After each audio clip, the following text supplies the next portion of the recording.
Hai, salam. Selamat datang di Arsip Jiwa bareng aku Hana Kalindra. Kali ini kita beneran perlu tarik nafas dulu sih ini ya.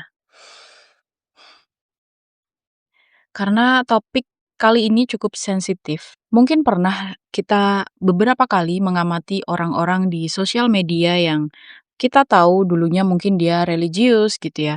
Dulunya dia sangat melekat dengan agama tertentu atau sangat rajin beribadah gitu.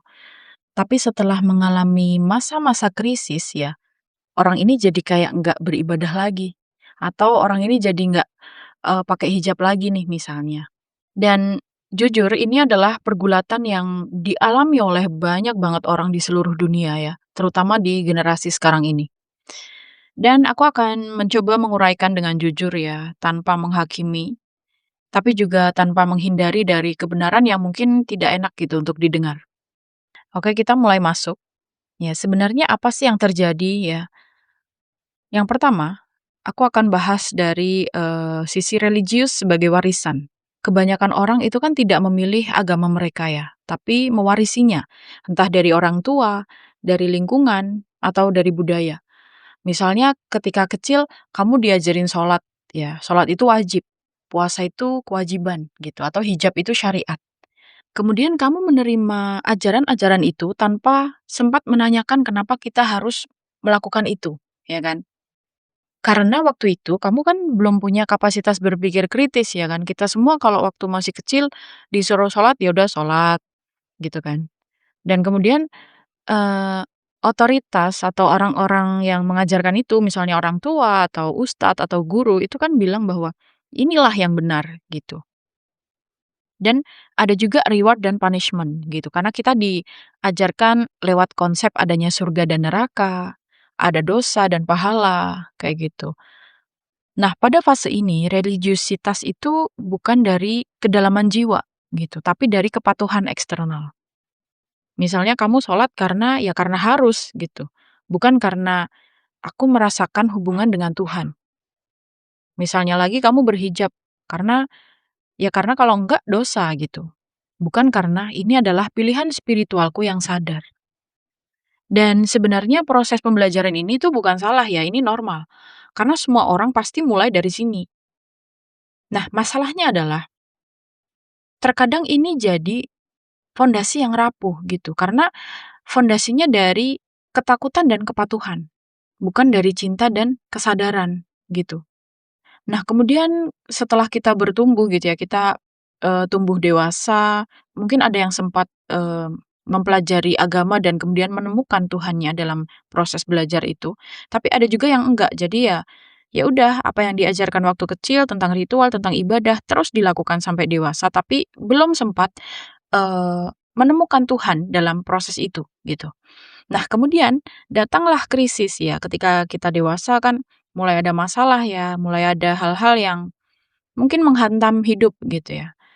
Misalnya ada trauma berat, ada diselingkuhi pasangan misalnya, atau kita mengalami matinya psikis berkali-kali. Lewat kehilangan, misalnya kematian orang tercinta, atau ada kegagalan besar. Atau bisa jadi lewat pertanyaan eksistensial nih, misalnya, kenapa aku menderita? Ya, di mana Tuhan ketika aku tuh sedang terpuruk kayak gini? Nah, kemudian krisis-krisis ini itu menghancurkan fondasi religius yang rapuh tadi, gitu.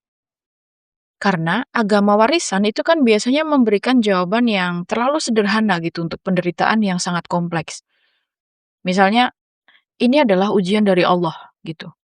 Atau sabarlah nanti ini tuh ada hikmahnya gitu.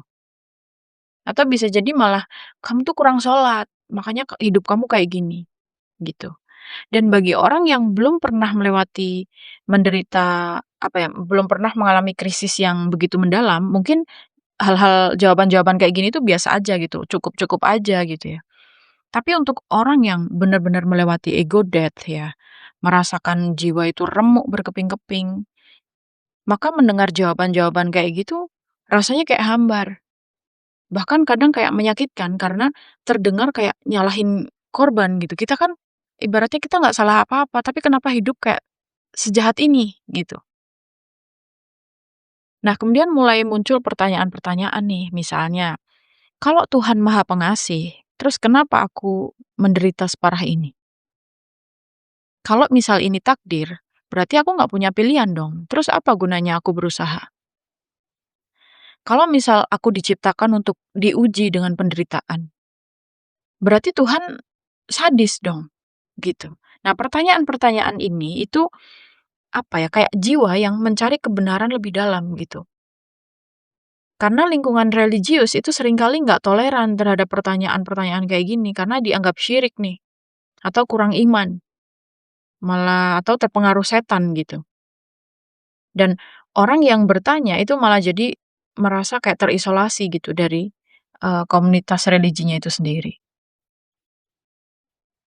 Nah, kemudian karena mereka itu tidak menemukan jawaban yang memuaskan gitu ya dalam framework agama warisan, terus orang tuh jadi mencari jawaban di luar. Misalnya nih tiba-tiba jadi baca filosofi ya, misalnya baca Jungian psychology atau existentialism, baca Buddhism. Bisa juga mereka jadi larinya ke spiritual yang non dogmatis, misalnya cari jawaban lewat astrologi ya, lewat tarot, Akashic Records, atau lewat energy work. Bisa juga lewat sains yang ada kaitannya dengan kesadaran, misalnya quantum physics atau neuroscience, kayak gitu. Dan di sini mereka tuh menemukan jawaban yang resonan gitu. Misalnya kalau di Jungian Psychology itu kan menjelaskan bahwa penderitaan itu bukan sebagai hukuman, tapi sebagai proses individuasi. Jiwa itu menjadi utuh lewat mengintegrasikan bayangan-bayangan kita. Atau misalnya dapat jawaban lewat konsep karma dan reinkarnasi gitu ya, yang memberikan konteks yang lebih luas. Misalnya, penderitaan itu bukan cuma ujian kita hidup di sini sekarang gitu, tapi ini bagian dari perjalanan jiwa kita lintas inkarnasi. Ada juga yang mungkin nemu jawaban lewat astrologi gitu, karena astrologi itu menjelaskan pola hidup melalui natal chart ya, kemudian memberikan rasa bahwa, oh, ini tuh bukan kebetulan, ini bukan sembarangan, tapi ini memang ada desainnya kenapa hidupku seperti ini. Dan kadang jawaban-jawaban ini itu terasa lebih empowering ya, menguatkan, karena memberikan makna tanpa menyalahkan kita. Jadi nggak ada nih, dari sistem divinasi-divinasi itu yang bilang bahwa, "Oh, hidup kamu tuh kayak gini karena kamu kurang sholat," gitu. Nggak ada ya yang bilang kayak gitu. Tapi, divinasi-divinasi itu mungkin akan lebih ke kayak, ini adalah proses transformasi jiwamu dan kamu tetap punya kendali untuk menavigasinya. Jadi aku memahami hal ini karena aku juga pernah ada di fase di mana aku tuh mencari jawaban-jawaban lewat semua sistem-sistem yang ada itu. Entah human design, ya lewat astrologi barat, Veda, terus Cina, numerologi ya. Nah, kemudian fase selanjutnya itu ada muncul paradoks-paradoks nih ya kan, tentang agama dan spiritual. Misalnya nih paradoks pertama tuh biasanya tentang Tuhan. Kalau dalam agama ya, khususnya Islam nih misalnya, Tuhan itu kan adalah entitas terpisah ya, ada di langit dan punya sifat Al-Hakim gitu. Dan juga memberi reward dan punishment. Sedangkan kalau di spiritualitas ya, terutama tradisi timur dan new age itu Tuhan adalah kesadaran universal gitu, bukan terpisah dari diri kita, tapi ada dalam diri kita. Misalnya kayak aku adalah manifestasi Tuhan. Dan ini kalau dalam Islam itu bisa dianggap syirik ya. Kemudian ada muncul lagi paradoks kedua nih, itu tentang takdir versus free will. Kalau dalam agama ya, terutama Islam, itu semua itu sudah ditakdirkan oleh Allah. Tapi kamu tetap punya pilihan gitu. Dan menurutku jujur ini terdengar kontradiktif gitu dan rada membingungkan. Sedangkan kalau misalnya di spiritualitas itu ada yang namanya soul contract, takdir jiwa. Tapi dalam kehidupan sehari-hari kita tetap punya free will untuk bagaimana merespon hal-hal itu. Terus ada juga misalnya paradoks tentang ritual gitu ya. Kalau di Islam ya, sholat 5 waktu itu kan wajib, berhijab itu wajib, puasa juga wajib dan, intinya itu sangat penting ya. Sedangkan kalau di spiritualitas, yang penting adalah state of being ya, apakah kamu penuh cinta, sadar atau utuh gitu ya. Ritual itu cuma alat gitu, bukan tujuan. Nah, paradoks-paradoks ini yang udah aku sebutkan, itu bikin orang tuh jadi berpikir, "Ah, aku nggak bisa nih megang keduanya ya, jadi aku harus milih salah satu aja." Nah, akhirnya banyak orang yang memutuskan untuk berhenti sholat gitu, atau buka hijab, atau bahkan benar-benar meninggalkan agamanya gitu sepenuhnya. Kenapa nih? Ya kan? Sebenarnya bukan karena mereka itu nggak percaya Tuhan, tapi justru sebaliknya ya, mereka percaya Tuhan. Tapi definisi Tuhan menurut mereka itu udah mulai berubah gitu. Dari Tuhan yang ada di luar gitu ya, jadi Tuhan yang ada di dalam. Dari Tuhan yang menghakimi itu jadi Tuhan yang eee, unconditional love gitu, punya kasih sayang yang tanpa syarat. Kemudian sholat itu jadi terasa nggak bermakna nih, karena kenapa sih aku harus ada gerakan fisik spesifik gitu 5 kali sehari untuk terhubung dengan Tuhan? Kalau aku tuh bisa terhubung setiap saat melalui kesadaran, melalui nafasku, melalui kehadiran gitu. Nah, hijab di sini bisa jadi nggak terasa relevan lagi karena kenapa sih pakaian itu menentukan kesalehanku? Kenapa pakaian tuh menentukan imanku gitu? Bukankah yang penting tuh, eee, kebersihan hati ya, kemurnian hati ya, gitu. Nah, ini itu sebenarnya bukan penolakan gitu ya terhadap Tuhan, tapi ini adalah evolusi dalam, proses memahami Tuhan. Nah, ini adalah pengamatanku ya. Jadi menurutku meskipun ritual agama itu terasa kaku, sebenarnya punya fungsi psikologis yang sangat penting karena itu jadi wadah gitu untuk spiritualitas. Kita belajar spiritualitas itu perlu wadah banget yang siap gitu. Salat 5 waktu atau ritual ibadah dalam agama apapun itu sebenarnya menurutku jadi jangkar gitu. Jadi apa ya? Anchor dalam hari yang kacau. Dan ini memaksa kita untuk pause, untuk kembali ke pusat gitu, kembali ke sumber, untuk mengingat bahwa ada sebenarnya yang lebih besar daripada aku. Hijab gitu ya. Itu sebenarnya jadi reminder gitu secara visual. Setiap kali misal kamu lihat ke cermin, kamu diingatkan akan nilai-nilai yang kamu pegang. Dan itu sedikit banyak akan bisa apa ya, menjaga perilaku kamu, menjaga sikap kamu, gitu. Nah, ketika orang itu meninggalkan ritual tanpa menggantikannya dengan struktur lain, itu mereka sebenarnya gampang banget untuk kehilangan anchor. Karena spiritual tuh jadi abstrak nih. Misalnya mereka berpikir, aku sadar kok setiap saat. Nah, tapi kenyataannya bisa tuh scroll Instagram berjam-jam, atau overthink, atau anxiety gitu ya. Dan itu nggak grounded sama sekali. Maka di sini ritual itu sebenarnya memberikan ritme gitu. Tanpa ritme, manusia itu gampang banget untuk terombang-ambing. Terus juga menurutku agama itu kan sebenarnya ngasih komunitas ya. Misalnya kamu, pergi ibadah ke gereja, itu kan kamu ketemu orang-orang ini. Atau kita sholat berjamaah, itu kan kita ke masjid ya, kemudian ada kajian gitu, dan ini sebenarnya menciptakan, social fabric yang support gitu, saling membantu, saling mendukung. Spiritualitas modern itu seringnya individualistik gitu. Konsepnya tuh kayak aku dan semesta. Tapi manusia tuh kan makhluk sosial ya, tanpa komunitas yang apa ya, membagikan nilai yang sama, itu jadi gampang ngerasa sendiri gitu. Jadi banyak orang yang meninggalkan agama, terus mereka ngerasa tersesat gitu ya, itu bukan karena mereka, salah ya, tapi karena ada kehilangan belonging gitu. Nah, kemudian juga agama itu sebenarnya ngasih moral framework yang jelas gitu, antara ini benar dan ini salah. Sedangkan kalau spiritual itu kan lebih relatif gitu ya. Kayak ibaratnya semua adalah perjalanan gitu, tidak ada yang benar salah absolut gitu. Nah, ini tuh bisa jadi bahaya gitu karena tanpa kompas moral yang jelas, itu manusia mudah untuk masuk ke rasionalisasi perilaku yang merusak. Misalnya nih, aku berbohong gitu, tapi kan ini untuk kebaikan ya yang lebih besar, jadi semesta akan ngerti lah gitu. Atau misalnya aku punya soul contract nih, aku punya, kontrak jiwa dengan seseorang gitu, jadi aku selingkuh dengan orang yang udah nikah, karena ini adalah pelajaran jiwa. Nah, hal-hal apa ya, sifatnya relativisme kayak gini tuh bisa jadi pelarian tanpa tanggung jawab. Justru malah sebenarnya ini kalau dalam konsep spiritual itu bisa menambah akumulasi karma sebenarnya gitu.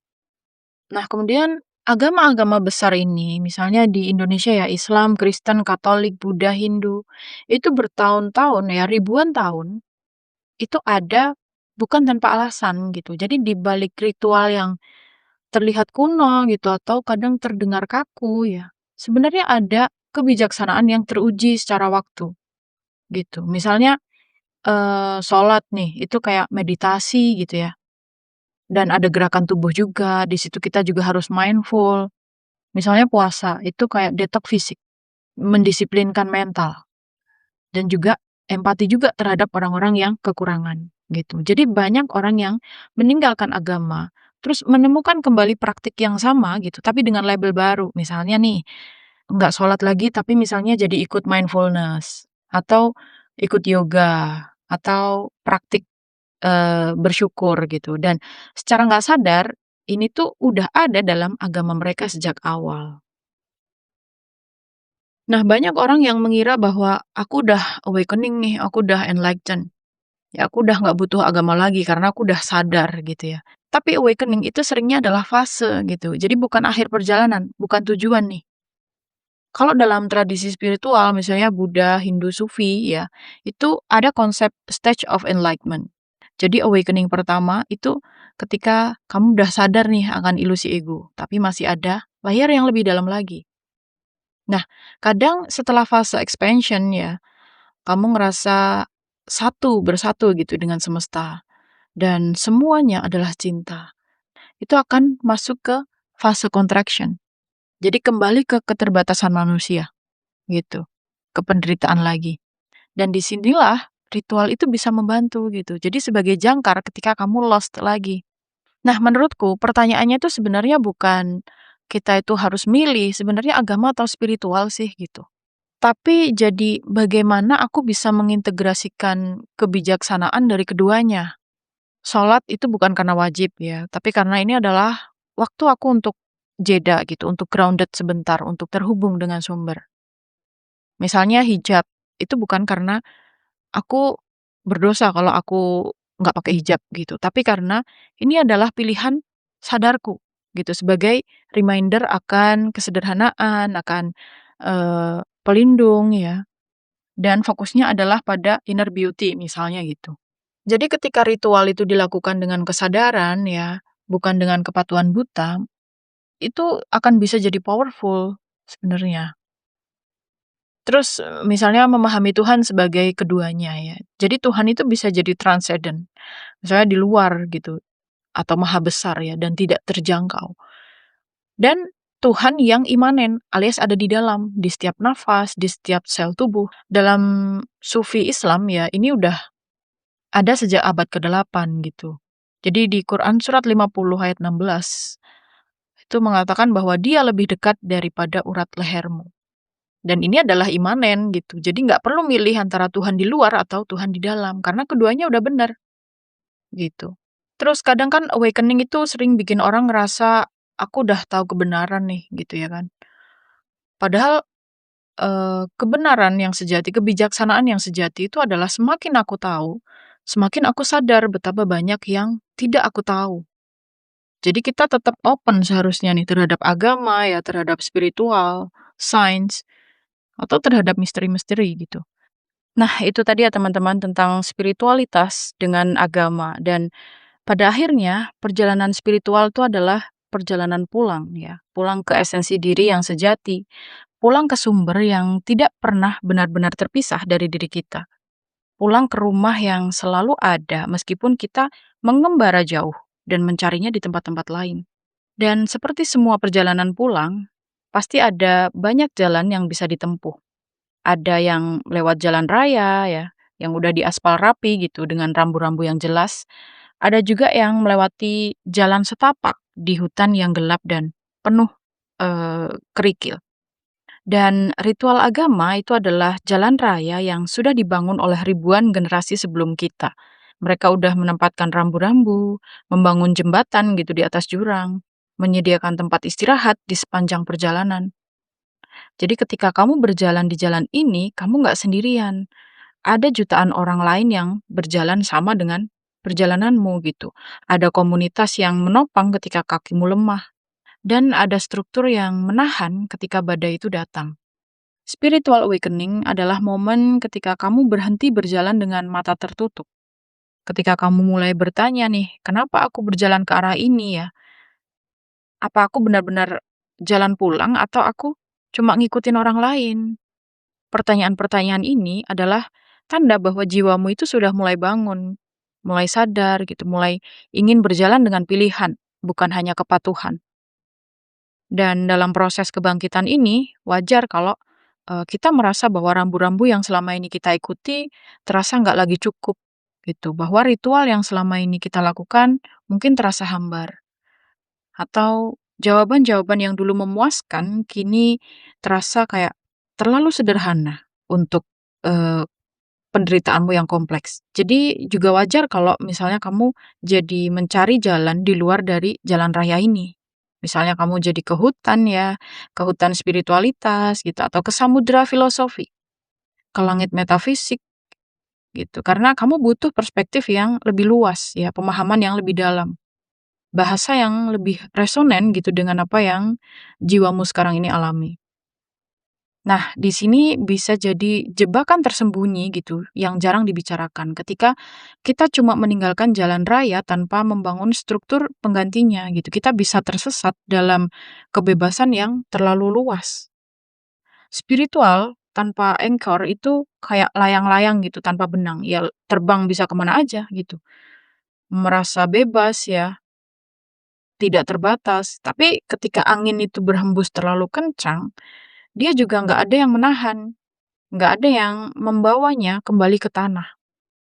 Dan itu bisa bikin kita melayang-layang tanpa arah, gitu. Jadi aku anggap juga, ketika orang itu mengalami hal-hal ini, sebenarnya ini mereka masih masuk dalam fase inkubasi awakening mereka, gitu. Jangan buru-buru untuk membuang semuanya gitu ya. Tanyakan dulu apakah aku membuang karena aku udah melampaui atau aku sedang lari gitu. Apakah aku meninggalkan karena aku menemukan yang lebih sejati atau karena aku menghindari struktur yang bikin aku nggak nyaman. Apakah spiritualitasku itu membawa aku lebih grounded, membumi gitu ya, lebih penuh cinta, lebih melayani, atau justru bikin aku lebih melayang-layang nih, lebih judgmental gitu terhadap orang yang belum sadar. Dan ingatlah bahwa awakening itu bukan tujuan akhir ya, itu hanya awal ya. Setelah kita bangun, masih ada banyak perjalanan panjang untuk hidup dengan kesadaran itu. Untuk mengintegrasikan pemahaman itu ke dalam kehidupan sehari-hari yang berantakan gitu. Jadi supaya tetap grounded ketika realitas itu nggak seindah visi spiritual yang kamu dapat. Ambil yang terbaik gitu ya dari keduanya, integrasikan dengan kebijaksanaan dan bangunlah jalan pulangmu sendiri yang membumi sekaligus juga menyentuh langit.